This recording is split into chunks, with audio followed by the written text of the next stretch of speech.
you witnessing? You cannot tell what the difference is. I want it all and I'm winning it. I do not care about opinions. Time to make a few decisions so I can take a position. I'ma go get it, I'm punching and kicking. I keep on moving, they off of me. Just do it and stop at a talking G. I'm not expressing no modesty. I can't see nobody stopping me. If there's a problem, I gotta solve it. Straight to the top, I can't see myself falling. I gotta grab it, there's no time for stalling. Number one son, it don't have other options. I want it now, and I ain't never gonna back down. Said I'm fired up. I'm sorry your time's up. I see the top and I climb up. Came from the ashes, I rise up. Rise up, I want it now, I gotta rise up. Rise up, I want it now, I gotta rise up. Rise up, I want it now, I gotta rise up. Rise up, I want it now, I gotta rise up. And with that, welcome into week number 8 of football. Tonight, I'm Chris Roush. That's Mitchell Ripperall. Week number 8, meaning we just have one more week of the regular season in Missouri of high school football, and then it's playoff time. It's gone by so fast already, week 8. Tremendous season so far. A lot of good games throughout the year. We have some top 10 matchups across the board, 11-man, 8-man tonight. A lot to get to. Take us away. Yeah, and tonight we'll start right here in St. Joseph, up on the north side, the Lafayette Irish hosting St. Pius. We pick up in the second quarter, Irish down 27-0. Irish on defense. Pius throwing, Jared Crabb disrupts that pass enough for the incompletion, and then later in the drive, Mosh scrambling out, he throws end zone, and Crabb is there for the interception for the Irish. The Irish unable to score. St. Pius now, Mosh rolls left, finds Shane Dorian in for the first down, and then later in, he rolls left and finds into the back of the end zone Shane Dorian for the touchdown, and St. Pius too much for the Irish tonight as they win 40-7. The Benton Cardinals back on the road to visit the Cameron Dragons. Both teams fighting to snap their own losing streaks. This one, a good one. First quarter, both teams able to force turnovers, burn through most of the quarter, but Cameron strikes first. Quarterback Alec Lisenby to senior Dominic Hurst, who runs it in for a 7-yard score with less than a minute to go. The Cardinals, though, answer. Second quarter, Carson Newland under pressure, scrambles all the way to the sideline, looks down the field. Someone's down there, right? Denver Dolman, who breaks one tackle, and then another one gets to the end zone to tie the ball game up. Second quarter, after the Cardinals force another turnover, Lisenby rolls right, looks back, Newland rolls back across the middle, tosses a 27-yard touchdown pass to Devin Hoffman. The Dragons to come back to win this one tonight, 20-14. And Chillicothe, they get the shutout victory tonight against East Kansas City. They win this one 62-0. Up in Maryville we go. The Savannah Savages take on the Maryville Spoofhounds as they defend their home field. After receiving the kick, the Spoofhounds quick to move the ball down the field. Spoofhounds running back Andrew McGee consistently move the ball forward, play after play. Maryville continues to push the ball down the field. They help with quarterback Connor Drake. The Spoofhounds find themselves close to the end zone. Spoofhounds decide to change it up a little bit, give the ball to senior Tyler Seamer. He crosses the goal line, but the touchdown brought back by a penalty after a first down conversion. Maryville put up 6 on the board, pick up the extra point. Savages set to receive the kick. Maryville tries an onside kick in the attempt to catch Savannah off guard. Savannah, though, ends up recovering the kick. In Savannah's first drive, Maryville's defense able to break through the line, stop the run game. Savannah's first drive goes for 3 and out. Block punt would later set Maryville to score their second touchdown. Spoofhounds roll 42-0, stretching their winning streak against Savannah to 11 games. Now the 1-6 Central visiting 2-4 Staley tonight. Central looking for their second win on the season. Early first quarter, the handoff goes to freshman Gabe Fields, who picks up the first down. He picks up 23 yards, breaking some tackles, and finally gets dragged down by 3 defenders. Next drive, QB Stone Wetloffer drops back, feels the pressure. He's scrambling around, can't find what he's doing. He runs about 40 yards, avoiding defenders, but only gains about 12 on the play. And then Staley on the move. Number 9, Andrew Stewart knocks the ball loose, and Drake Stagner jumps on it for the turnover. And then just before the half, Staley dropping back, trying a deep ball. But number 11, Will Padgett, he goes up and comes down with the interception. But Staley took a 28-0 lead in the half, and Central falls 54-6 in this one. Central finishes their regular season next week at home against Park Hill South. And don't go anywhere because there's a lot of football left to come on Football Tonight. Can the Stanberry Bulldogs bounce back from last week's loss this week when they take on East Atchison? And can the Mid-Buchanan Dragons keep up their hot streak and stay perfect on the season? Find out next on Football Tonight.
Welcome back to Football Tonight right here on KQ2. We appreciate you staying up with us. And we keep things rolling with the second-ranked team in Class 1 out to Plattsburgh. We go 7-0 Mid-Buchanan going for a share of the KCI title, taking on the Tigers. First quarter, 7-0 Dragons. Blake Hunter on the quarterback keeper, following his blockers, and the senior is gone.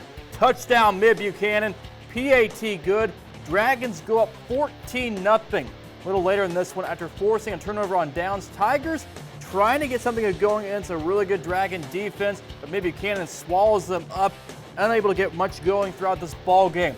Move ahead, Dragons assistants getting in a lot of work tonight. Mid-Buchanan taking care of business in this one. Dragons winning at 56-7, improved to 8-0, and to win at least a share of the KCI Conference title. The Dragons will travel to state-ranked West Platte next week. West Platte and Hamilton, two top 10 teams. Tie game at 14. Running back Cameron Williams gets the ball, runs it to the near side and down the sideline, scoring all the way from the 22. Two-point conversion, no good. Blue Jays up 19-14, under 5 left in first. Quarterback for Hamilton was absolutely dominant tonight. He takes it far side, tiptoes down the sideline, and he watches all his defenders chase behind him as he scores the touchdown. Hornets up 3. Next drive, watch Tucker Ross work his magic. He throws it deep down the middle of the field, and Jared Potts comes down with it. And then Bryson Spear finishes off the drive, putting Hamilton up 10 in this one. And then there's 39 seconds left in the first half. Blue Jays pull out all the stops in this one. Mason Montez this time drops back, throws a dime to Trent Taylor, and they move the chains. And then again, Montez dropping back to pass, rolls right, throws it up, finds Taylor again to put them within inches of the goal line, and the Blue Jays cap off a quick drive with a touchdown from Emmett Sullivan to end the first half. And then West Platte defeats Hamilton 38-29, and they will have a chance for a share in the KCI Conference title next week. Over in Gower, number 5, East Buchanan hosting Lawson in KCI play. Start this one second quarter. It's 14-0 East Buchanan. Lawson blocks a punt, turns into 3 points, 14-3 now. But then it's the Bulldogs answering fast and furious. Drew Conaway out of the gun, run the option, pitches to bruising sophomore back Trevor Klein, following his blockers, and there he goes. Touchdown Bulldogs, East Buchanan at 21-3 with the point after. Later in the second, East Buchanan driving. Just unreal play here. Musser drops back to throw, looking deep to the back of the end zone. Adam Stephen Ingus, oh my goodness, touchdown Bulldogs one more time. Check this one out. Adam Stephen Ingus, one more play, just tremendous. 1 foot down, East Buchanan rolls tonight, Brewers with 7-1, winning 41-18. And some other scores, Lathrop taking on North Platte, and they win this one 49-7. Maysville Wolverines hosting Putnam County tonight in this one. Wolverines trying to drive, rolling out to his right. This pass is caught along the sideline, keeps going. Wolverines finally get some yardage and pushed out of bounds. On this a little bit later on in this one. Wolverines driving again. Spencer Pliley gets the handoff. He's got daylight. Pliley gets the 10-yard line before being chased down. And again, Caleb Justice under center again, drops back looking for end zone, but it's picked off by Trace Renninger. He takes it down the sideline all the way to the 25 before the Wolverines catch him and push him out of bounds. Then 4th and goal at the 1. Under center, it's a quarterback sneak, but he's short. The Wolverines recover the football. It's loose. Maysville goes on to win this one tonight by a final score of 51-18 in this one. Gallatin defeats Trenton 37-6, and South Harrison defeats, South Harrison with a shutout win against Princeton, winning 48-0. And Milan gets the win over Polo 17-8 in this one. And don't go anywhere, because when we come back, we go to the land of 8-man football. And can the Stanberry Bulldogs bounce back from last week's loss this week at East Atchison? And the Bishop of Law and Golden Eagles looking for their 7th win of the season against Northland Christian tonight. Don't go anywhere. Football tonight. We'll be right back.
welcome back to Football Tonight. We've looked at 11-man football, and now it is time to check out some 8-man football. And we start right here in town.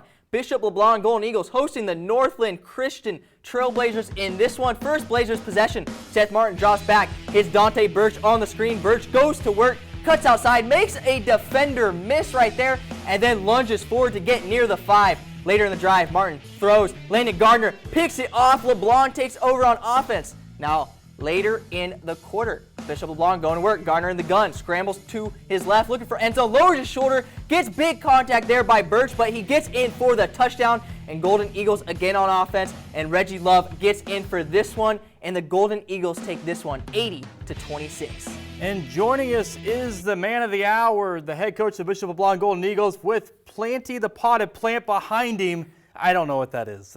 What kind of a plant is that? I don't know either. Great. Good start.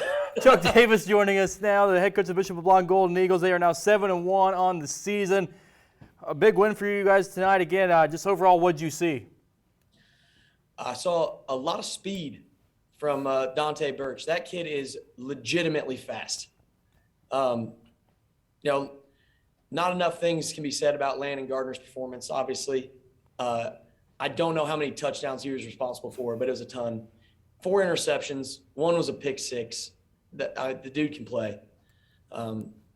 Senior night, couldn't ask for a better night for our guys and our 3 seniors, so it was fun. Yeah, in the first half, you talk about Birch and how fast he is, and I mean, first quarter, they're driving each possession, it really feels like, and then you get a stop in the red zone. But how difficult was it to stop him in, especially the first quarter, and what was your message to the defense to get those red zone stops? We took bend, don't break a little too seriously tonight, I think. A little too literally. We told our guys that, unfortunately, he's a guy that makes so much happen in space that we had to reduce the space to make plays. Obviously, down that close in the red zone, Landon had a couple interceptions that could have easily been touchdowns for them. But, a little adversity is good for kids sometimes, I think. And the first quarter didn't really go the way we had hoped. And it was nice to see them have a few goal line stands and come away with a big win. Bishop LeBlanc head football coach Chuck Davis with us, 7-1 now on the season. Coach, thanks for coming on, and good luck next week in week number 9, and then it's the postseason. Thank you. I appreciate it. I'll have Miss Davis get back with you about what that plan is. She'll know. Yeah, that'd be great, because I still don't know. I was staring at it the entire time. Thanks, Coach. Thank you. Other scores, St. Joe Christian on the road against Pattonsburg. Lions struggle a little bit. Pattonsburg gets a 56-32 victory. 2-5-2 teams facing off. Stanberry Bulldogs on the road against East Atchison Wolves. First drive for the Bulldogs. Junior running back Gavin Cameron, touchdown against East Atchison. The Bulldogs early lead. Following Bulldogs drive, Austin Swayback makes 3 men miss. Turning on the burners, he's going to go 65 yards to the house. See you later. Stanberry goes up 14-0 at this point. But the Wolves coming back. 3rd and goal for East Atchison. Quarterback Josh Smith steps up, finds fellow senior number 10, Carter Holsey for the score. Close one all night. East Atchison takes down Stanberry 48-42. King City gets the win against Albany 62-14, and then Worth County at home beats North Andrew 70-50. When we come back here on Football Tonight, we take a look at the play of the week that was voted on by you, the fans. Stay tuned, you're watching Football Tonight. And Platte Valley trying to grab their 6th win of the season, traveling over to Stewartsville. Highlights coming up next on Football Tonight.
Welcome back. Platte Valley visiting Stewartsville Osborne. Just over 2 minutes left in the first half. Platte Valley up 52-0. Trying to get downfield, cross Bryant, and shotgun fires a pass to Diesel Griffin. Shotgun again. Bryant looking to the right, this time to Braxton Gibson. One missed tackle, another missed tackle, and a third before he gets taken out of bounds. Wildcards marching. Bryant looking deep, launches downfield, but it is picked off by Carter Luke. And then Jackson McCrary gets the handoff in this next play, and he has got room to run. He goes up the gut all the way down, but he is chased down by Gibson, and then Aiden Blackford in victory formation takes a knee, and that's the game in this one. Platte Valley wins 52-0. Now DeKalb falling to Mound City today, 56-0, and Southwest Livingston getting the close win, 32-28 against Nottoway Valley. Senior night at South Holt as they host Rockport, but first half, Rockport up 28-14. Micah making his pass complete to Colton Stevens. He's hyped about the first down, and why not? They were in the lead. Then it was ground and pound for the South Holt Knights freshman. Hayes Willer with the quarterback keeper. Next play, handoff to Gannon Phelan. That was how it went all night. Short runs and team tackling. South Holt comes back in the final moments of this one night, winning 34-30. A happy senior night for the 6 senior Knights. And joining us to break down all the 8-man football action is our 8-man football analyst, Devin Albertson. Devin, thanks for coming on. A wild one for you up there in Fairfax, East Atchison, and Stanberry. Yeah, absolutely. It was a little more high scoring than we expected going into the game. The offense kind of showed out. But credit East Atchison. Josh Smith ran really well today at quarterback for EA. He had over 200 yards rushing on the day. Kalen Merriweather as well. 1-2 attack was really effective today. And for Stanberry, their running game wasn't as good as usual, but the swayback to swayback connection was very good. Tyler Swayback probably had his best game. I've seen him play at receiver. He was fantastic tonight for Stanberry. Yeah, and Stanberry, they're obviously a really good team, but they've dropped 2 straight now. So what do you think, where do they go from here, and what do you think they just need to focus on going into playoffs? Get healthy. They were missing Austin Colvin tonight, Landon Martick, other guys. So injury bug a little bit there for Stanberry. I think they'll be fine going forward. Not getting easier next week, Worth County on the road, and then the playoffs there, possibly EA or Worth County again. They're probably looking to the 3